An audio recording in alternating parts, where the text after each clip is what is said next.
Mega power star Ram Charan Kamineni వారింటి అమ్మాయి ఉపాసనలకు పెళ్ళయి దాదాపు 5 ఏళ్లు కావస్తుంది. 2012 జూన్ 14న చరణ్ ఉపాసనల వివాహం అంగరంగ వైభవంగా జరిగింది.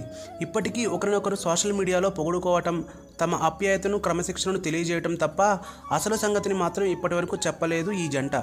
మెగాస్టార్ చిరంజీవికి తనయుడుగా రామ్ చరణ్ మీద మెగా ఫ్యాన్స్కు ఎంతటి ప్రేమ ఉందో రామ్ చరణ్కు పుట్టబోయే సంతానంపై కూడా అంతే ఉత్సాహం ఉంది. అయితే చెర్రీ మాత్రం ఆ సంగతి చెప్పడం లేదు.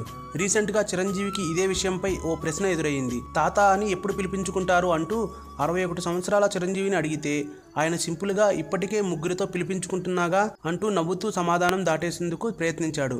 అంటే తన కూతుర్ల పిల్లలతో తాత అని పిలిపించుకుంటున్నారు కదా, ఆ విషయాన్నే ఇలా చెప్పారన్నమాట. దీంతో రామ్ చరణ్ వారసుడి సంగతి ఏంటి నేరుగానే ప్రశ్నించాల్సి వచ్చింది. అది రామ్ చరణ్ ప్లాన్ చేసుకుని డిసైడ్ చేసుకోవాలి. అయినా త్వరలోనే ఆ ముచ్చట తీరిపోతుందిలే అంటూ ఒక చిన్న హింట్ ఇచ్చాడు చిరంజీవి.